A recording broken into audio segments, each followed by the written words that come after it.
Hey, good morning. Happy Thursday. We're doing a new theme. We're going to call it the 3 R's of Thursday or 3R Thursdays. We're going to do that. So, hey, good morning. Hope you're all doing well today. And pondering over this Route 95. If you saw the explosion here outside of Philadelphia, and I feel sorry for the family of the gentleman who passed. But in tragedy comes out an interesting way of looking at something that I didn't think the government had it in them. Or maybe they don't realize what they just did. So we're going to talk about that and a new theme. We got a comment. We got a comment already. Wow. Hey, Lizzie, good morning. So Lizzie Morris is on board. She's famous. You should always follow Lizzie. He does some good stuff out there in the agile world. So what I see, we're doing a new thing. I was trying to think of how do I incorporate this Route 95 in the show, and I'm looking at my themes, whatever. And I said, you know what? It's Thursdays. There's 3R. I mean, it's requirements, reviews, and retros. We were already doing retros on Thursday, and this Route 95 collapse and their solution they're coming on was very much requirements based, MVP, very agile in thought process, past what I was really accept because I know enough about engineering. My father done civil engineering for decades and did bridges and this and that, and I've seen enough of it, and I know enough about the structures. And I'm like, how are they going to do this? And then very agile way. So we're going to talk about today. We're going to talk about the 3 R's, a new theme format for today. And this is the 5 a.m. Mester Scrum show. And I hope you're all doing well. And,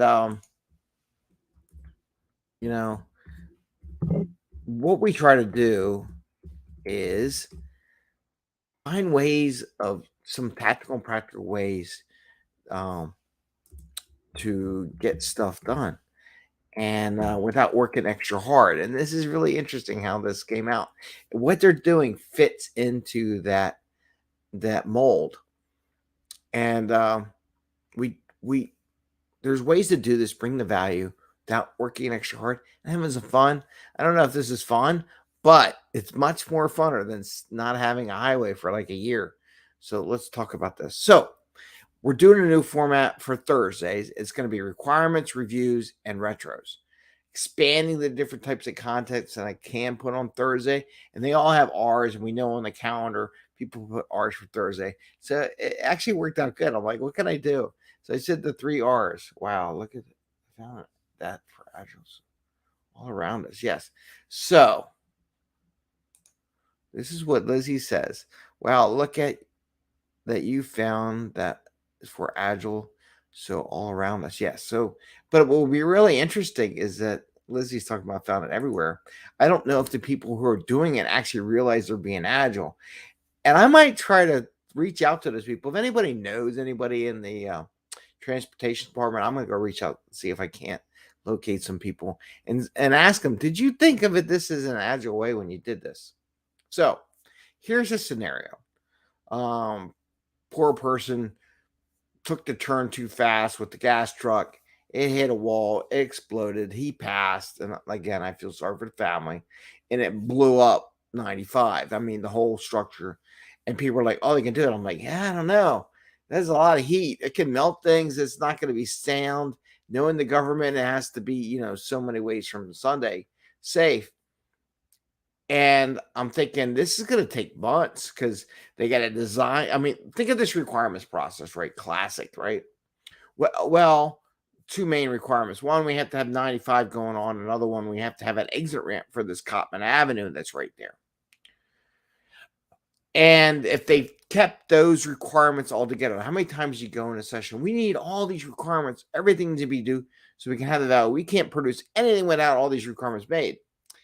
And if you were to stay in that fixed mindset, that non-agile mindset, we wouldn't have 95 for months, for like 6 months. People don't understand.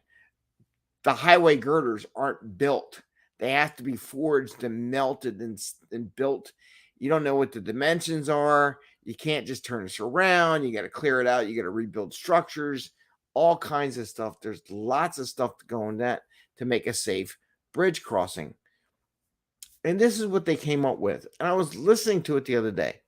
And the technology is pretty cool. You want to go tech, pretty neat. They're doing an aggregate. They're taking recycled glass, the ones we turn into recycle bins.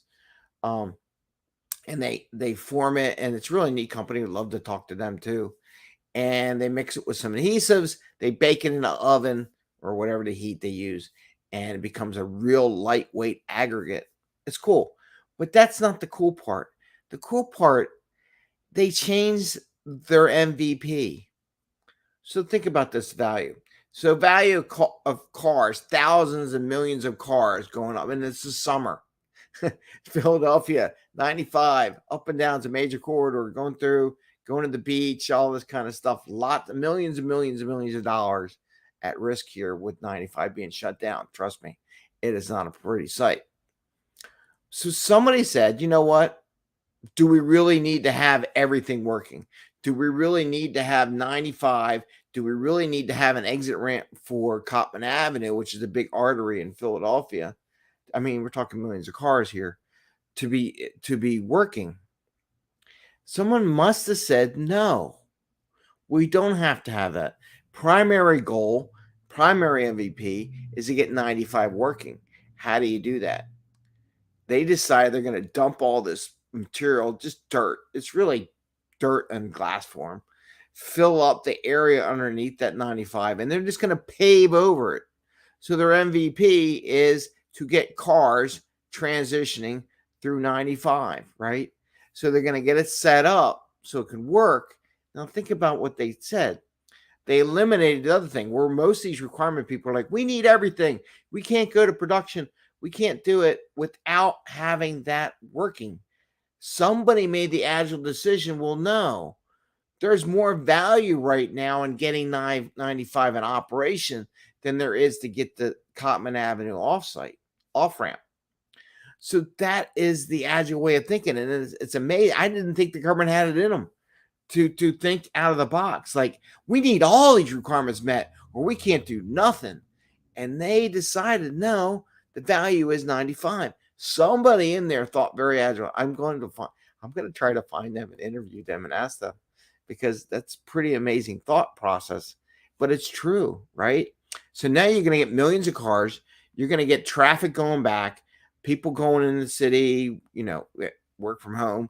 People are coming back in the office a little bit more, once a week at least, sometimes 3 times a week. So the highway's full.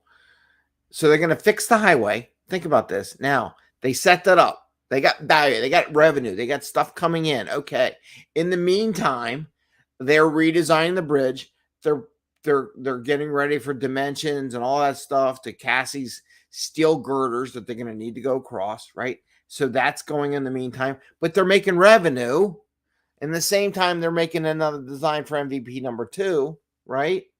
So maybe the next one, maybe they close down half the bridge, half the road, put up the bridge work on one half, get that working.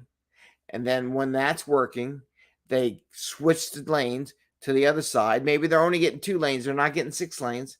Okay, let's get the 2 lanes each way, but flow of traffic up 95. Then they go work on the other side, fix that, put that in place, and let traffic. And soon enough, everything has it. The Cottman Avenue's exits working and everything. But think of that from an agile perspective. A lot of people come into these situations where they're saying, we need everything before we can go to production. And you're not generating any value, any revenue for the company, because you're waiting to get everything in place. Get the revenue you can. Think of it as an agile way. Is there a way we can generate, provide service, take care of that in the meantime, while we're trying to reach the whole pack, the whole thing? Because otherwise, the other decision is we have nothing for probably 6 months to a year of working on that highway. So 4 months, but people don't understand. Like, oh, I've seen it done. Yeah, they already planned and designed and laid out everything they need to build that bridge back up, right? They got up. It doesn't happen that easy, right? They have to resurvey it, re-pour stuff, retake foundation. It's not going to be a pretty sight. So I just wanted to share that agile piece of thought from a requirements perspective on our new 3 are Thursdays where we talk about requirements, reviews, and retrospectives. So I thought that was a good one. I will try to find them and see if I can't meet with them because it's a very interesting conversation. What allowed the government not to have to meet all those requirements and think agile? They keep pushing it. So maybe they finally got it. I don't know. Anyway, I want to wish you a great day, a happy scrumming. Think agile. Think like I just explained. This is a highway system where you don't have to have all the requirements met at initial phase. How can we put stuff out there? How can we do an MVP? Get some value coming into the company, pay for all these developers we hire to put on the team. In the meantime, we're getting the revenue, we're working on the next phase that makes it even a better product. So with that, and thanks Lizzie for jumping in and commenting on our show. And I want to wish you all the best, and you have an awesome day, and see you tomorrow. Oh, and the bubbles, the tails of Bubbles, the calico cat, still going out from the GPT, Chat GPT. So I'm putting that out. I'm changing a little bit again. You know, I can talk about reviews. I'll talk about that next week on the reviews. But how we're doing, I have my kids listening to it. They're like, "Oh yeah, let me listen to Bubbles." So about Bubbles, so they're giving me feedback on how to do the formatting and stuff like that. But if I didn't put it out there, I wouldn't know what it would be like without it being out there and people listening. So any comments you want to give on our Chat GPT series that we have in podcast form? I might do a video form at some point. I'm figured out how I want to do that. Figured at least get the podcast part out, and then later on, because that's easy, it's pretty simple. And then later on, I'll figure out how I want to do the video when I have more time. So with that, take care, everyone. Have an awesome day. See you tomorrow. Get a chance, listen to our Calico Cat series with Bubbles. Or actually, the Tales of Bubbles, the Calico Cat. I'm just having fun. I'm trying some light fun here in this world. Take care. Bye. See you.